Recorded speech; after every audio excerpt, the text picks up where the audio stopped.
You got Keach. And of course, you got our good friend C. Marty Fit coming in here on the show. Good morning, boys. Good morning. Great morning.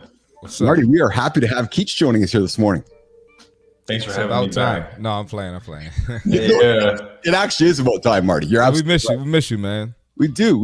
And you notice, Keach, you've lost your first name. So Christopher Keach has joined us. Christopher's gone. He's now become Keach to us. So Yeah, he's just Keach. Yeah. because we got two Chris's here on the show. So we had to get rid of one of them. So we got Keach joining us from LA. We got Marty joining us from Maryland. Of course, you got myself joining us from Winnipeg, Canada. Coming up on the show today, James Turner joining us here in a few moments, joining us from, I think, somewhere over the pond, boys. I think it's over there. I think London? it's way over there. Yeah. London. Oh, Getting better at the accent, man. we started with the accent already first thing this morning in the show. That's how London. it's done. And that's exactly it. And of course, we have the future joining us here this morning. There's the future joining us here this morning. Of course, joining us all the way from sunny or cloudy New Zealand, wherever the future is today. Good to see you, future. And so today on the show, we have James Turner coming up to talk about the Odie song. Gents, the Odie song. What's the Odie song? Well, we're going to talk about that in a few moments. And then we have Don't Be Scared of AI. Keach, Marty. Don't be scared of it. Monroe Melvin, AI expert, joining us for a conversation today around accepting the inevitable, but weaving AI into your life. Tips and tricks. I had a big tick on me, or my dog a couple days ago. Tips and tricks to help AI weave into your life, move life forward. And then at the end, the last segment of the show, Marty's favorite. We might have an opinion for Marty coming up today, Keach. Oh God. He's shuffling uncomfortably in front of the camera. Oh, he just put the camera off. We might have an opinion this morning about carb cycling. Fitness world, man. The fitness world. Fitness world. So we're going to talk carbs. We're going to talk carb cycling. This idea of eating a lot of carbohydrates, not eating a lot of carbohydrates, cycling through your diet. Nope. Some like the process, some don't like the process. We talked intermittent fasting this week and so forth. So we're going to talk carb cycling later on in the show with Marty and so forth. And I guess it is cold over there, isn't it? It's winter nights over there in the future. So the future's on its way here to North America in the coming months. But before we welcome James Turner into the lab, I want to take a quick minute, Marty. Let's catch up with Keach. James, you're up next on cue, but we're going to take a quick minute to catch up with Keach. Keach, where you been, pal? Let Nation know where you've been, what you've been up to, and how's life been for Christopher Keach since we last saw you last? Life's great. I mean, I appreciate you having me back. I feel it's not you, it's me. But Yeah. yeah. But thank you for having me back on. And everything's good. Just working, grinding, trying to get 1% better. And I've been with my family. I've been trying to get new clients. I've been meeting old clients, and business is good. This election year is interesting. The business cycle of it all. I'm sure. Uh-oh.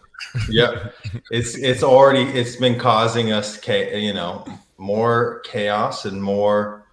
I would say, let's just keep it simple. It's causing us a lot of grief because every 4 years this kind of thing happens, and since I'm a young guy, I'm not that used to the cycle yet. So this is good. It's going to be a number of fun months here in America and over across the pond. I think across the pond. Is that where James Turner is? Are you across the pond, James Turner? I'm not. No. I'm sorry. You're in North America? I'm in Fredericton, New Brunswick, on the east coast. Oh, you're of in Canada with me. I am. Yes. Dude, I did not know that. I thought you were across the pond. I've got some tells too, right? Like I've got my little British pillow there that Well, there you go. There you go. Yeah. All right. So subtle hint. Canada represent. James Turner. That's awesome, man.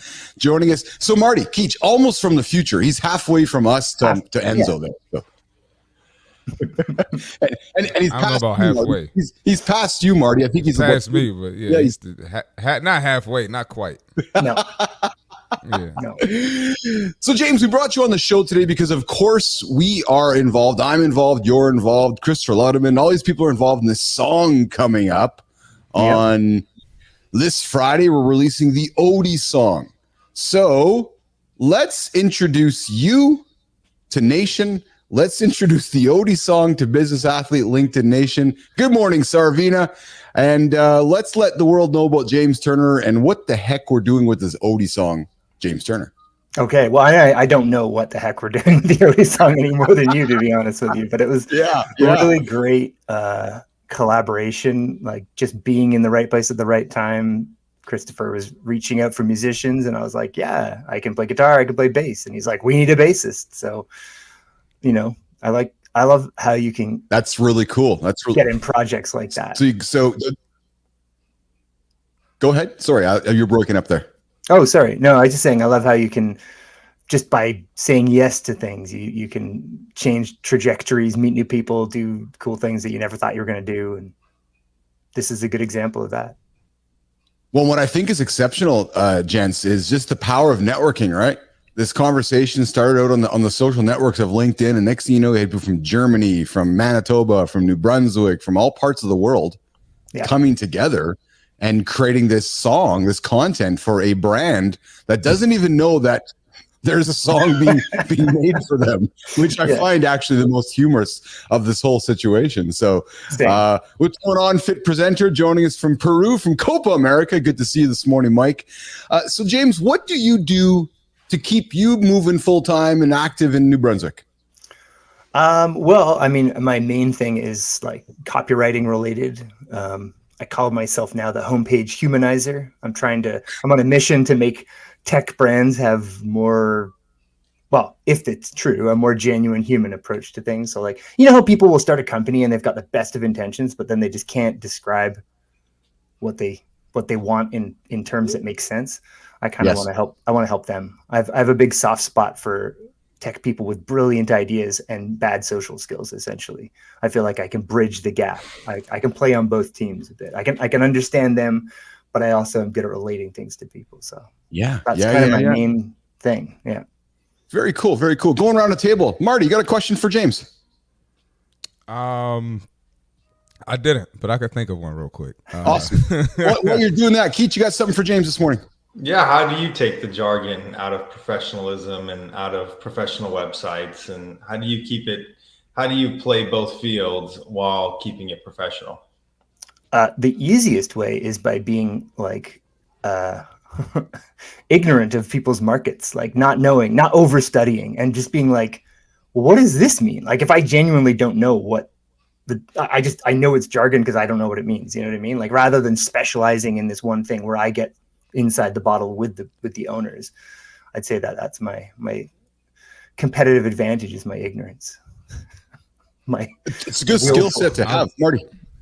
Yeah, I was going to ask, like, how does that whole process work? So if you want to, create something with someone in another country, what is that like? Are you using a platform to send files to each other? You're emailing? How does that process work?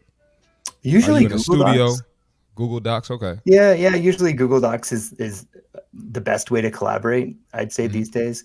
Some clients, if they're bigger, usually force you to use Microsoft Word. But it's mostly documents and comments.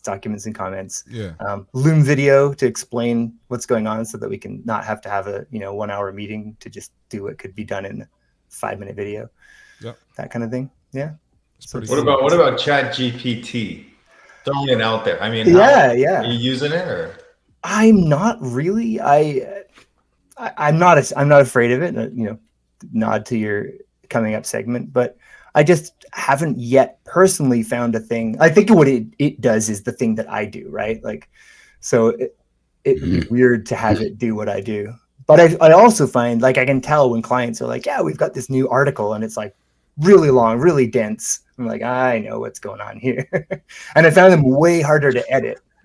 They just copy and paste it from ChatGPT and ask you to fix it up, right? Yeah, to make it sound more human, right? Like, so that was kind of part of my. That's what college kids are doing now too. Yeah, just like they're the copy chief of their projects or whatever. I find it interesting, James, because you reference it does what I do. I was talking with Louderman about creating some music, and he created some content for me, and I sent him some music back. He's like, Keith, he goes, I can't use AI generated music. I'm like, oh yeah, duh. He's like, oh, I need to make it myself because he's a musician. It's like saying, I'm the chef. I don't want the robot to make me the meal. I will make the meal myself. Quite. I found that kind of a striking. It was contrast because I was like, hey, I get some work done for you. He's like, no, I don't want that. I'm like, oh, right. And I understand why, because his values were like, no, I can do that as a human being. Right. So I found that kind of interesting, especially as we're walking Monroe into the lobby in a couple minutes talking about AI. So James, music always been a big part of your life? Always. Yeah. Yeah. My parents are both musical. By the way, my parents are British. So like I am actually a dual citizen, but I live in Canada. They came here, had me, lived here for 30 years, and then de-emigrated. So now they live in the UK again, and I'm just alone here. And well, not alone. I'm married. I have kids. It's great. But James, me and you are brothers. I'm a dual citizen as well. Oh, nice. Well, nice to meet a fellow dually. There you go. There you go. Yeah. Hey, James, as we work towards wrapping up this segment with yourself, and it's such a great pleasure to meet you and talk music and talk about your profession. James, what is, music is the cornerstone of culture. We relive memories through music. We relive moments through music. Music just helps us be accountable. Music brings us together. Mm-hmm. Talk about music to James Turner, somebody who works in the industry, somebody who, lives with it, breathes it, big part of your life. I want to hear music from you. So I found interesting, I'm a writer, right? Like, I mean, that's the majority of my work through my life has been writing related. And yet when I listen to songs, I don't listen to lyrics. And like, my wife will laugh about like, don't you know what that song's about? And like, I hear the sounds that the words are making, but they don't go into the same space for me. So I feel like there's like a storytelling that's deeper than just language that you get out of music. And when people talk about flow state, like anytime I've ever tried to think about when have I been in flow state, it's always with music. It's always been like in the middle of a jam or just like walking down the street and I get a song in my head and it's just, I'm like, oh, that's not anyone else's song. That's just music that just popped in my head from who knows where. So I feel like music is like a connector. It crosses cultures. Like, yes, it's harder to share a story, but it's easy to share music across language barriers and that kind of thing. So yeah, I feel like I like that. It's harder to share a story, but it's easier to share music across cultures. And that's a fascinating statement because it's interesting, right? There's many people that learn how to speak English, Keach, Marty, through music, right? Mm-hmm. Listening to music. And next thing you know, they're learning how to speak the English language through, learning how to sing the song, right? Through karaoke, right? And just, it's like, I can't speak English normally, but I can sing that song to karaoke. That's fascinating to me. Yeah. That's accent the power free. Of music. What's that, James? Accent free. Like people can sing in another language and sound legit. It's so true. I was going to say a little off topic, but I saw a video of, I don't know what country it was in, but it was an Asian guy. And he was yelling at someone in his language. he said, shut the F up. Like, it sounded like perfect English. And then he went right back to his fluent language. It was crazy. I'm like, how does he sound like that? But that made me think of that. So you're absolutely right. You're right, Marty. It's the power of karaoke. It's the power of music. Right. Yeah. So, all right. Coming up at the 60-minute mark of the show in the next minute here, Jimmy, we're going to click into the accountability check-in. Hey, James, before we say goodbye, do you want to stick around for the hour to talk AI or do you got to go on with your day? I don't have to go. I mean, I'd love to. Yeah. You're welcome to stick around for the conversation. Our goal, 100%, our goal and ambition here is to have the world's biggest conversation. So if you want to stick around and join the round table with myself and Keach and Marty, you are welcome to stick around. We're going to welcome Monroe Melvin on the stage here in a moment to get into AI. Monroe's an AI expert. Also joining us from just down the road from Keach. We dragged him out of bed here this morning. Said, hey, come join the conversation. So he's going to join us here in a second. So we're going to get into AI in a moment. But before we do that, guys, it is time to go to this segment where we do. We do this here. Boop, boop, boop. So Keith and Marty dance. And we're going to get Keith into the dancing mode here too. And it's that time where we say to you guys, hey, hey, hey, you're going to get left behind. Yep. You all listening right now, if you don't pay attention for the next 15, 20 minutes with Monroe Melvin coming up, you are going to get left behind in society. Hang on that for a moment. It's true. Because if you don't embrace AI, the ugly, ugly, ugly stepchild of society, or is it? If you don't embrace AI, you're going to get left behind. It's moving fast. Love it or hate it, AI is here to stay. The world's evolving. Every technology tool, every device we have is having AI weaved into it. So I'm going to encourage you, nation, it's time to embrace it. or face the consequences.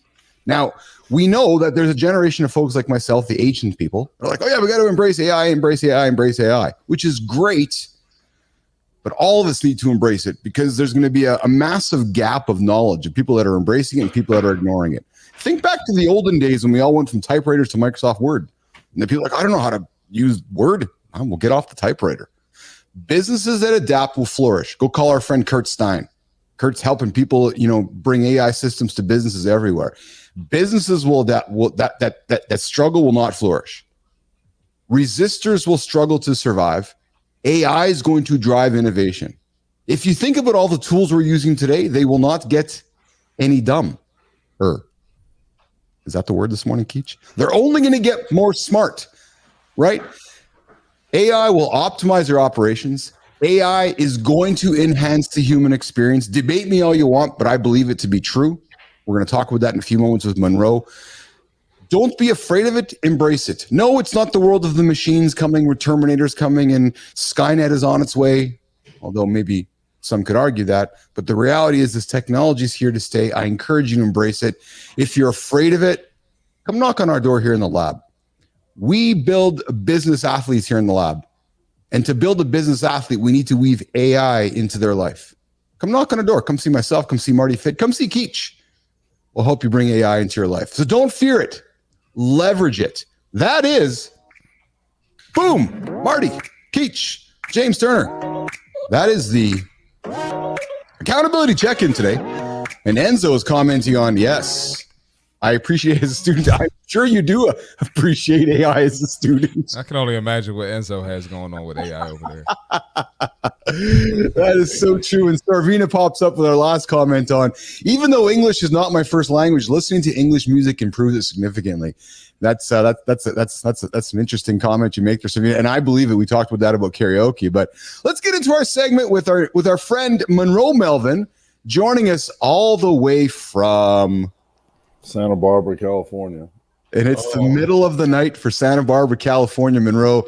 Dude, I want to do this. Let's all just pause, nation, and let's just do this to welcome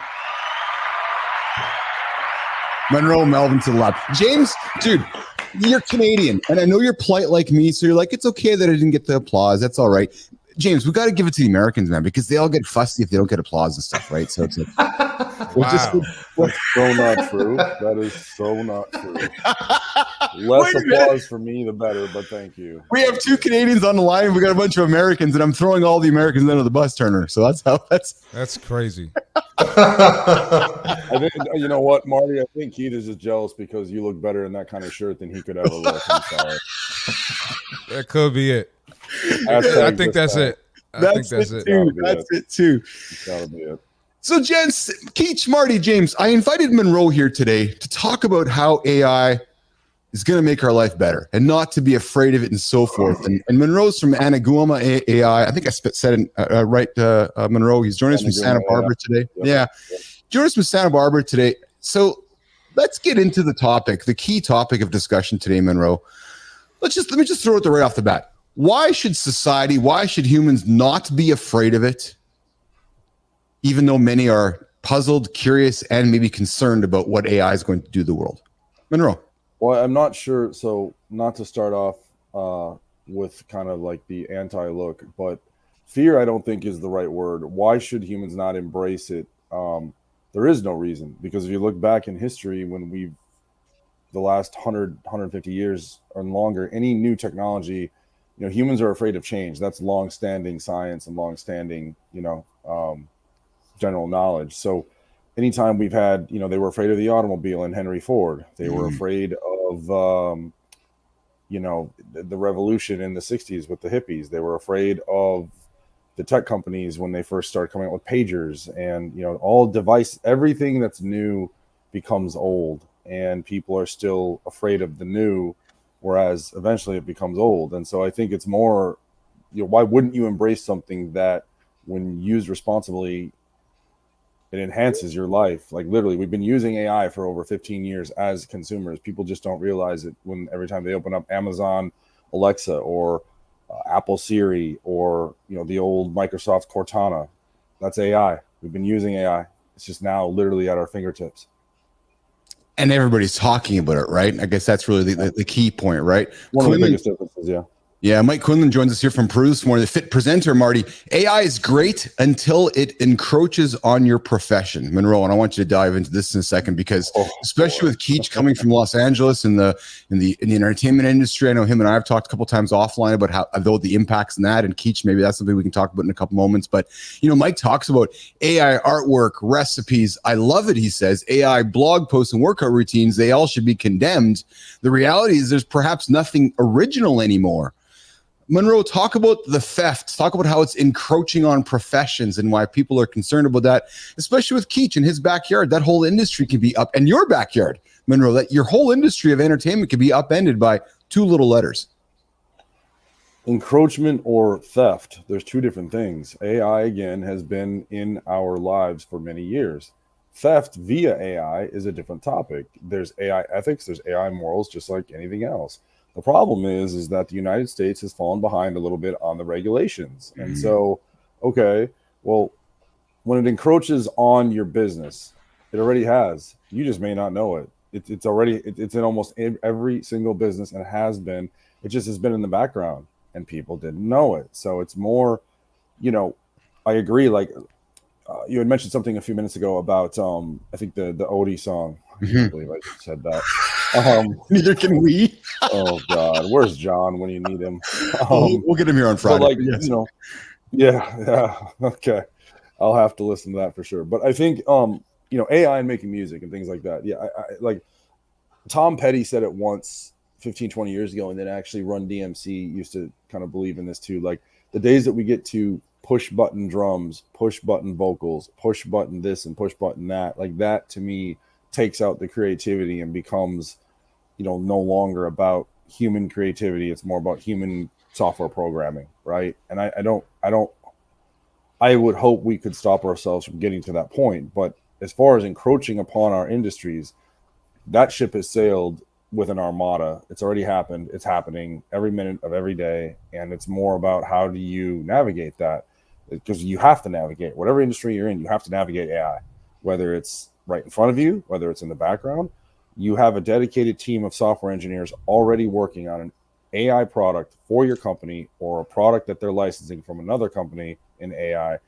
So it's in your industry. You just may not know it. Keach, Marty, Turner, questions for Monroe? Yeah, I was going to say, do you think there'll ever be a point in history, not history, but do you ever think there'll be a point in the future where humans just accept like that, the new version of AI is coming? Or do you think there's always going to be some type of pushback or some type of fear? It is in our evolution to push back, to fear, to be afraid of what we don't know, to question things. But adapt or perish. That is evolution, and it always has been. So, slowly but surely, the last almost 20 months of the ChatGPT and the kind of the chatbot revolution has gotten in front of us so quickly that people have started to accept the fact that this is AI. It's here. It's not going anywhere. And the people that have adapted to it and had fun with it and enjoyed it and embraced it are going to, I think, hopefully help teach those that are afraid of it that there's nothing to be afraid of. No matter what, there's always going to be, bad seeds, villains, whatever, that are using something that shouldn't be used to their advantage for nefarious purposes. That's just in history. You can't get past that. There's, one bad apple spoils the bunch. But I think over time, the more that AI is proven to help society and assist society, that it's already been doing for 50 years in some capacity. I mean, this isn't old technology. I posted something the other day on LinkedIn, like some people still think it's a Steven Spielberg movie. It's not. It's been out for 50 years. It's just in the background. So, I hope people start to embrace it. But, it's like when you first drove a car, you're probably terrified. Some people weren't, but you never drove a car before. There's all these buttons, there's all these switches, there's all these things you got to remember, all this driver's ed, driver's training, et cetera, et cetera. But eventually you just accepted the fact that you have to drive the car. You drove the car, and then you want a better car and a better car. So, I mean, I kind of take that approach in most things. And so, I hope people will get to a point sooner rather than later that they accept it. Because I got to spit out a stat that I'm not sure how many people know of. So Salesforce and many other companies have done these surveys, and approximately 72% of companies, AI decision makers that are responsible for millions of dollars of investment into AI into their company, 72% have said they are not going to create training programs internally. They are not going to train their people on AI. They are putting their people, basically saying, this is our new tool. Here it is. Learn it. That's it. And those that don't know AI are going to get replaced.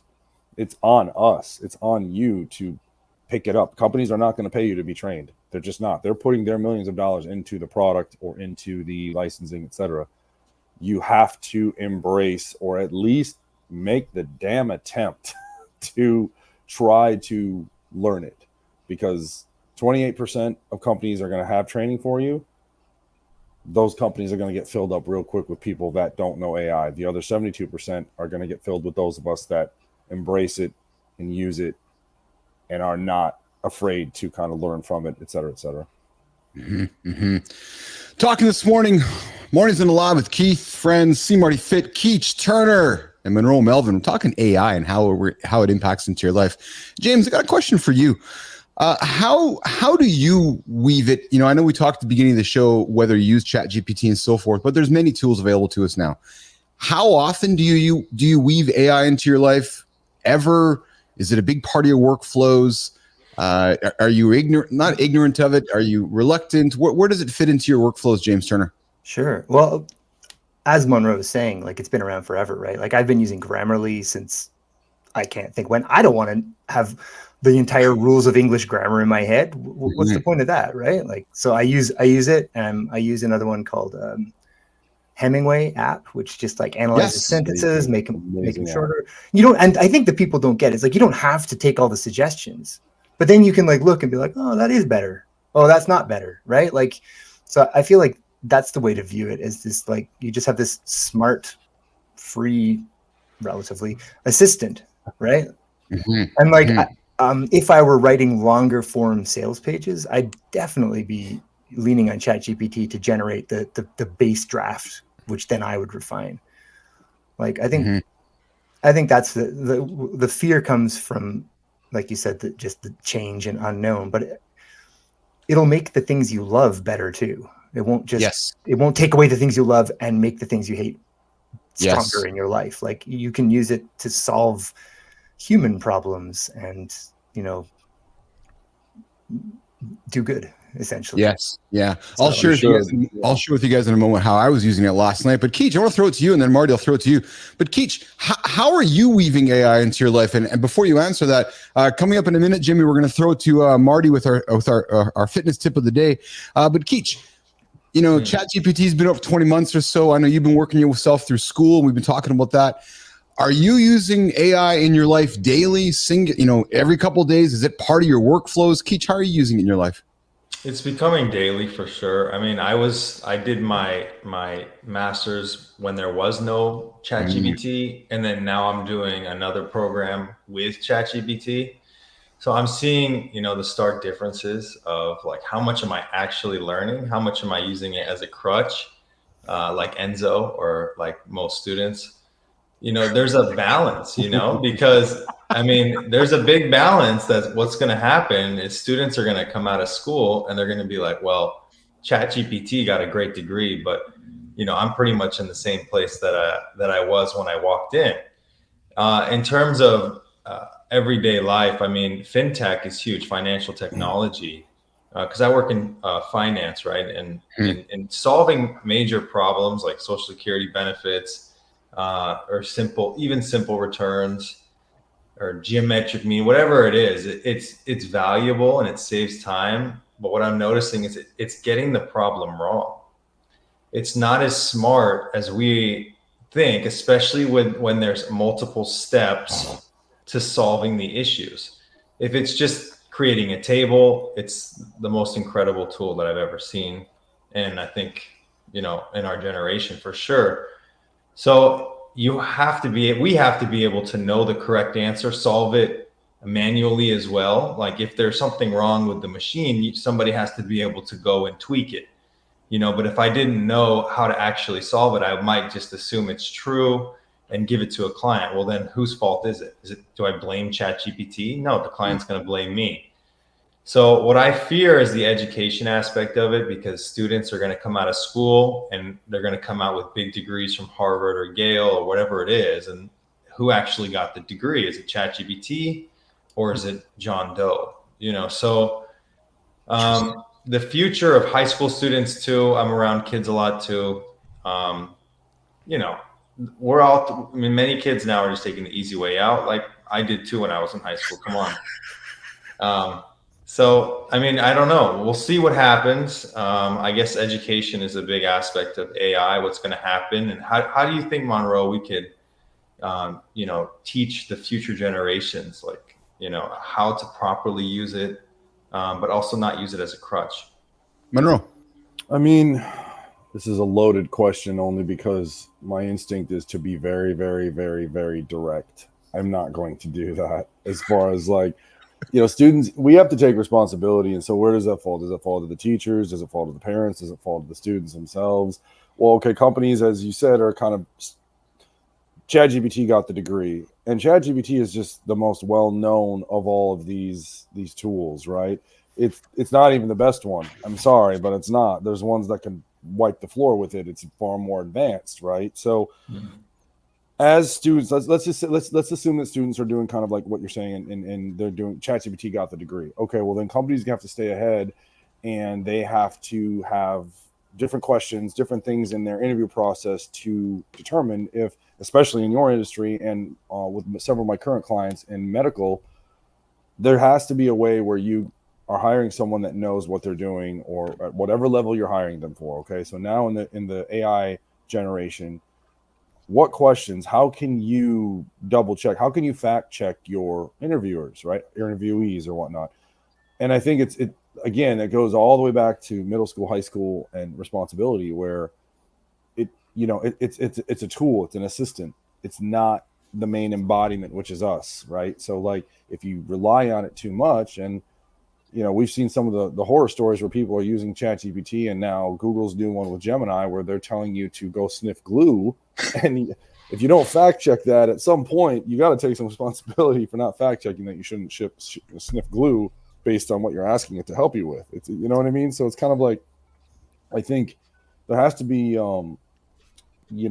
safety measures in place. There has to be regulations in some way, shape, or form. I don't care how loose they are, but there has to be something. And people have to take responsibility for their actions. If you're going to use it, great, fantastic. But it's a tool. It's not the toolbox. You are the toolbox. All the tools inside the toolbox are everything you've trained yourself on and continue to do. And so becoming so heavily reliant on it is just, there's different programs, different things that companies are starting to set up in order to check that stuff. But at the end of the day, to me, I want to have belief in the human condition, which is taking responsibility and owning the process that you're attempting to embark on in AI.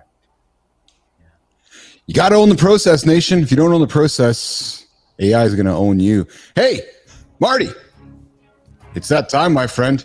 It is that time. I'm going to do this. We're going to put you up here. Going to pull me off. All right, let's do it. All right, eating right is the key to fitness. Your eating habits matter more than you think. You might love those late night snacks while watching TV, but guess what? They're why you feel sluggish and drained. Honestly, I've been there too. Not often, but I have been there before. Don't make any judgments, all right? But I ate junk food out of convenience. I skipped meals because of my schedule. I felt tired and unmotivated to work out. It happens to everyone, happens to the fittest people, happens to the people who aren't the fittest. It's part of life. But then I made a change. I started prepping healthy meals ahead of time, stayed away from junk food, and it wasn't long before I had more energy for my workouts and I felt happier overall. And a lot of people get messed up because they don't feel like meal prepping, or they don't feel like paying a meal prep company, just like they don't feel like working out. But sometimes you have to think about the bigger picture and think about the how you're going to feel in the future opposed to how you feel right now. Like I said before, eating right is the key to fitness. So if you're struggling with energy and performance, reconsider your eating habits. And what we put in our body directly affects how we feel, even our mindset and how we think about things and how we react to negativity. So what's one junk food you can eliminate starting today? Start with that and you'll be on track. That's the fitness tip for today. Awesome. There's our fit tip of the day, nation, with C Marty Fit. We drop it every single day or at the bottom of the hour to help you guys get through the day. You're all starting your day like, what do I want to eat today? Go listen to Marty. Marty will get you sorted out with what you should be eating today.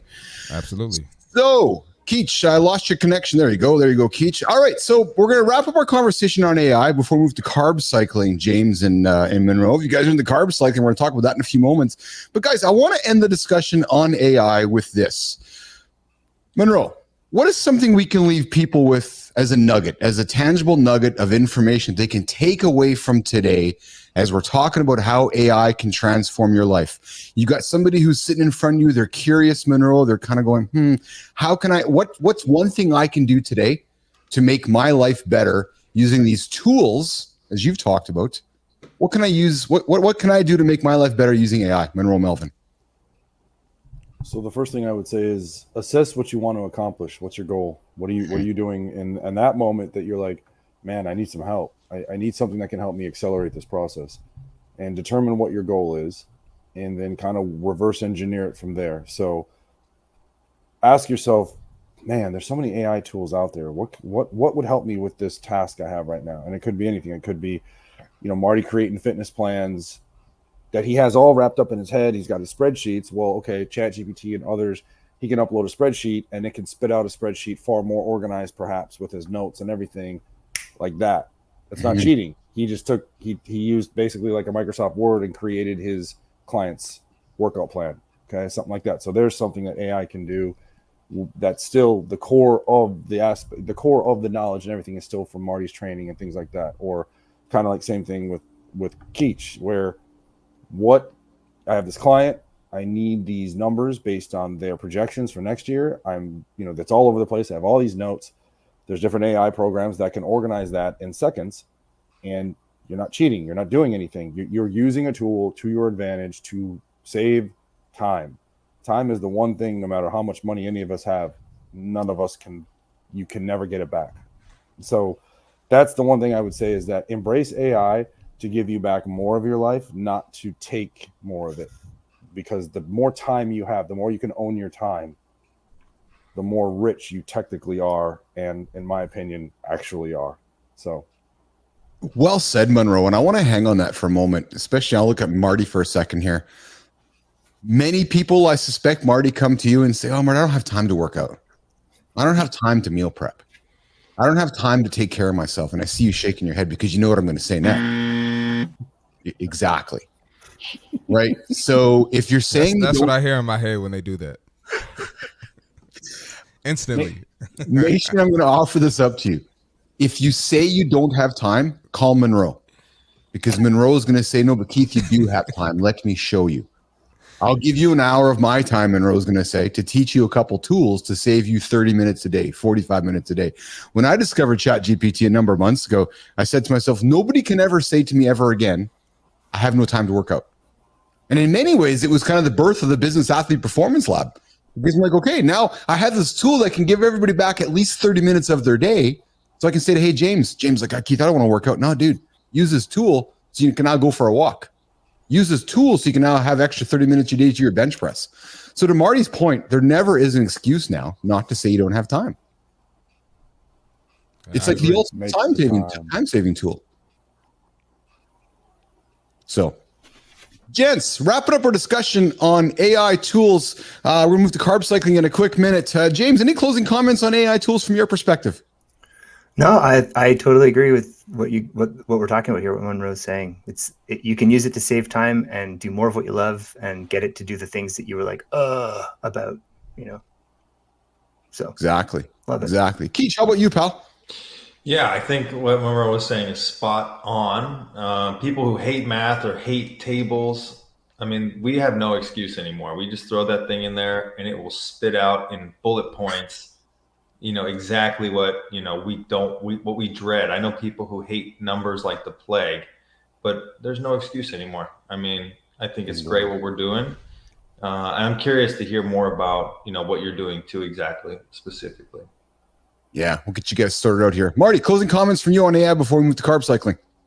Yes, what I got from it is that AI is here just to enhance our lives. It's not to replace anything, or like we still have to work, and human, I guess human action is still needed.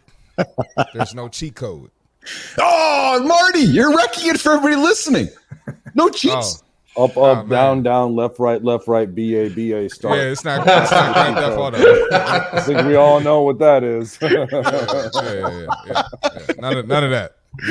Oh, that's exceptional. That's exceptional. And yes, Enzo, did I use AI to help with the merch ideas? I did. As a matter of fact, I did. Yes. And Enzo's wondering about the merch ideas. Well, hey, we're like the WWE here. We have guests coming on. We're making merch for them. Some, Monroe Melvin might have some merch coming. Some Turner might have some merch coming. But Monroe, before we move to carb cycling, you have been very generous in getting out of bed super early for us this morning. Let's make sure Business Athlete LinkedIn Nation knows how they can find you, connect with you, and be educated if they need some help with AI. Monroe. Well, first, if like you said earlier, if I give you an hour of my time and you're only saving 30 minutes out of your day, one of us has failed. You better be saving 3 hours if I give you an hour or two, kind of, because that's just how powerful these tools are, and that's how serious I take my job. So it's you can find me on LinkedIn, and I do a lot of consulting for all different companies. I started a company, Anaguma AI, which is the Japanese honey badger. Great logo, I'm told. But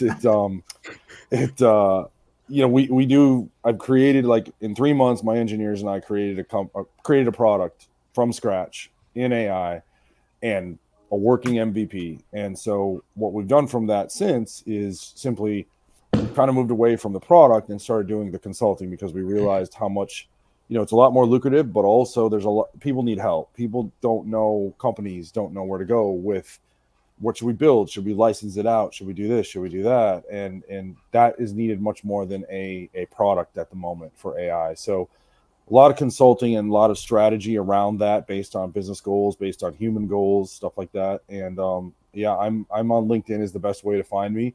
I will be taking down my book appointment. So best way is just to, Keith, you already know.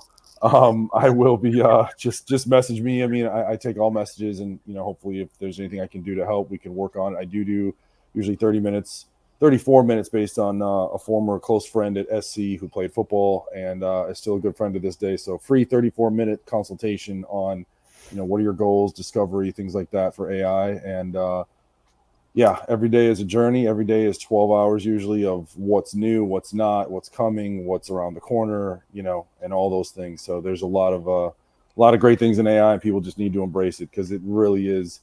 It's fun. Learning should be fun, and like when it comes to tools that do stuff we don't want to do, what can be more fun than that? Yes.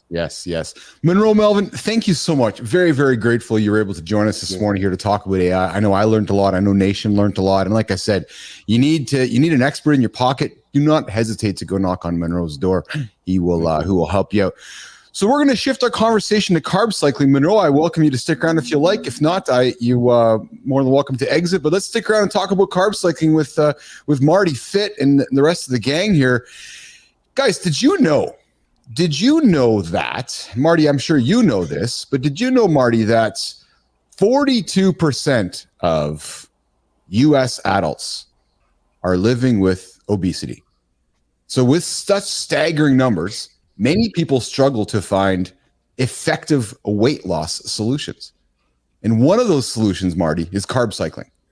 It's gained popularity over the years as a way for folks to optimize weight loss and maximize muscle gain. The approach, Nation, I'm going to set it up for you before I throw it to Marty. The approach involves alternating between high and low carb days, James Turner, to maximize the benefits of carbohydrates while minimizing potential drawbacks. So, for example, one day, Keith, you might crush 250 grams of carbohydrates. The next day you might crush 100 grams of carbohydrates. So the next day you might only crush 20. The next day you might crush none. Then you'll do that again. And you'll do that again. You'll cycle them up. You'll cycle them down. Some people have had success with it. I will admit I have tried it in the past and I've had success with it. Some people have not. Some people would say that it creates bad habits. But carb cycling works by manipulating the body's metabolism through alternating carbohydrate intake. On high carb days, the body receives ample glucose for energy, which can enhance performance. And on the other days, low carb days, it encourages the body to use fat as the primary energy source, promoting fat loss. Some love it, some hate it. Many question whether they should become a carb cycler. Marty Fit, my friend, my resident expert here in the lab. Let's talk about carb cycling today, pal, because I know you have an opinion. I know when we started the discussion yesterday, I said, hey, man, let's talk carb cycling today. You're like, Bilous, I have an opinion, man, and I want to share it with the world. See, Marty Fit, let's talk carb cycling, pal. I'm not a fan of carb cycling. Now, scientifically, can it work for someone? Absolutely, it can work. But I think a lot of people don't think about the mental part of fitness, right? So let's think about someone who became obese from bad habits for years, and they're used to overloading on carbs. If you're giving them, multiple days where they're not taking any carbs at all after having those high carb days, I don't think that's sustainable, and I think it can actually throw them off. And if you're used to having a high amount of carbs every day, you'll more than likely feel low energy, right? You'll probably feel a little bit sluggish on those low carb days. And how's that going to affect your workouts? How's that going to affect your work life? How's that going to affect the rest of your day? So I just don't think it's a great idea. And again, I can go off on this, and I know people who have tried it. I have clients who have tried it. But in my experience, the people who have made the transformations, they stick with one thing that's sustainable, and that's what works for them the best. So that's my perspective on it. Yeah, and I like that you brought up the mental side of it, Marty, because I think that's often it's often what's not discussed in fitness. Yep. Right? We're talking got to get strong or I got to eat the food, but we don't talk about what happens up here. Yep. Because James Keach, research suggests that carb cycling can be effective for weight management and muscle growth. A study published recently in the Journal of Sports Science found that carb cycling enhances insulin sensitivity, optimizes muscle glycogen storage, crucial for athletic performance, and another benefit is reduction in inflammation due to the alternating carbohydrate levels, which can lead to improved overall health. But Keach, I did not mention in that whole paragraph about the mental struggles that Marty talks about. Oh, I didn't even see with the article. So hey. Right. So you talk about, it's going to optimize your muscle glycogen. It's going to optimize all these things. But if you can't sort it out up here, James, if you're standing in the kitchen struggling with, I had a bunch of carbs yesterday, but I can't have any today. I think that's all. I think that's what Marty's presenting is the challenge. Yeah, is the challenge because you're battling it mentally. Eh, Marty? Yeah, absolutely. I mean, I deal with it, so people try to cut stuff out or do something dramatic, and they end up just quitting, right? They stay obese or they get obese again. I've seen it so many times. So it's better to just play the long game, slower process, gradual results.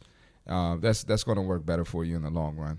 So let's talk about the alternates to do carb cycling in a moment. But before we do that, Keach, Turner,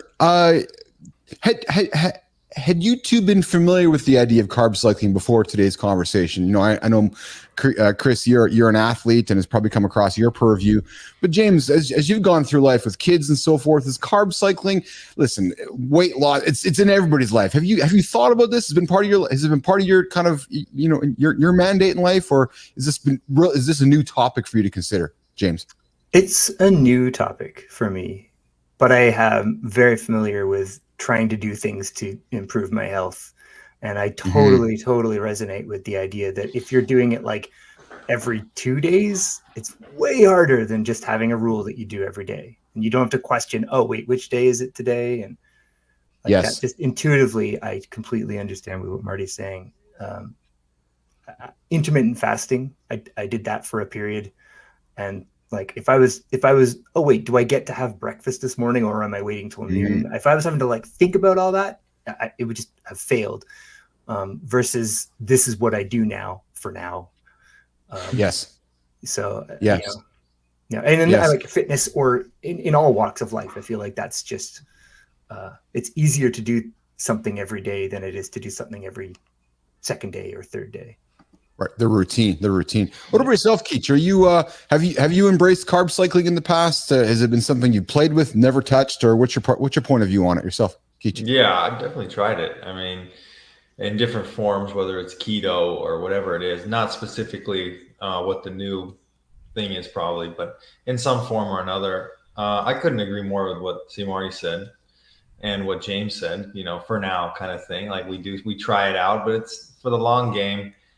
We have to build habits that are sustainable. If you just cut them out for a second, you're going to be drained. And then like what you were saying, what's the point? Why are we even doing it if you don't have the energy to,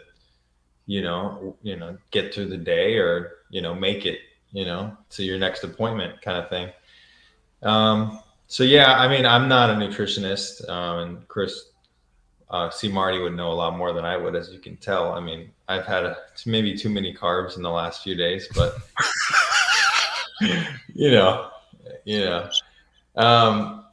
so yeah, Nope. Yeah, sorry about that. Yeah. So, I mean, as an athlete, carbs will have got me through the game kind of thing. I mean, if you're training and you're burning calories, then I think it's definitely necessary. But then again, I was always a little, it was hard to lose the belly fat. It was probably, all the pasta bowls, but it's an interesting, thing with work and how much are we actually being drained? How much is it actually taking a toll by cutting it out versus adding it into our diet? I mean, I'm sure, Chris, you would have a better answer again on that. Closing comments to you, Marty. Carb cycling, before we wrap up our show today and say thanks to James and everybody. But Marty, we've talked about, your opinion is don't do it. Your opinion is like, I don't know if you want to go there because you're going to mentally struggle with it because you're like, I've seen it before with so many of my clients. So Marty, what would you recommend as an alternative to somebody who's considering carb cycling? What would you suggest would be a better choice for that person who's considering carb cycling in your life? Marty. You can always lower your carb intake. But our body needs carbs, whether you're training or not training. We need carbs. We need carbs just to get through our day. So you can. I've even experimented myself. Lower it to 150 grams of carbs a day or 100, and you'll see how quickly those carbs can add up. You get to 100 grams of carbs in one meal and be like, oh wow, I didn't know I was eating this much. So you can always lower the carbs. And then. This is not going to make sense. I'm going to try to say it as clearly as I can. All right, 2 + 2 is 4, right? 4 - 2 is 2. Okay, you guys with me? Everybody understand? All right, cool. Keach, I know you might have some brain fog from that test, but so I got ChatGPT. So bad habits plus bad habits equal obesity, right? So we might want to subtract the bad habits to get rid of them, to get to good habits, right? I don't know if that makes sense to you. It makes sense to me. I explain it to my clients and they get it, but everybody doesn't get it. So I kind of look at it like that, like a simple equation got you here. So you have to reverse the equation to get back to the other side. That's well said, Marty. It actually is well said. So you may be confusing yourself with how you articulate it, but it sure as hell made made a lot of sense. It's pretty simple math. But I like that. Look at it backwards. Take the reciprocal. It's good. It's really good. Definitely. Actually. Yep. Math lessons from Marty Fit. Hey man, I try my best.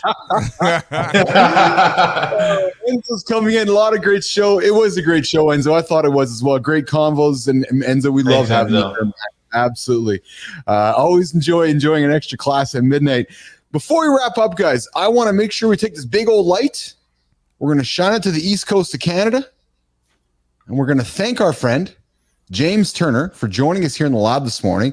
Guys, it's in New Brunswick, it's already 4:00 in the afternoon. So, Keith, you're frozen too, Keith. Yeah, I know. I saw that there. So I'm going to get unfrozen here in a second. So you guys, so Turner, how are you going to wrap us up here today, my friend? how am I going to wrap our show up? Is that what you, Yeah. Close up the words for us today. Yeah. So don't be afraid of AI, and carb cycling is potentially putting bad habits and good habits together and hoping to come up with a good routine. And if you need a little love in your life, you should listen on Friday for the Odie song reveal. There you go. Oh, yeah. I'm popping up here on the back camera here. All right, gents, how else are we closing the show today? Keach, final 2 words to Keach and Marty. Close it off there, boys. Hey, great show. Don't be scared to use AI. Don't carb cycle. I'm just gonna be straight up. Do not carb cycle. And yeah, great show. And you chose some great guests today, Keith. So good job on that. Thanks, man. I thought it was a great show. Keith, final word to you, pal. Close it up today, buddy. Yeah, hopefully Monroe, gets us to the point where AI is doing the bench press for me. That would be great. But until that day, I won't be carb cycling, and I'll make sure to use AI to as much advantage as I can, to the extent that it allows me to. Thanks for having me on. Awesome. Keach, awesome. Marty, awesome.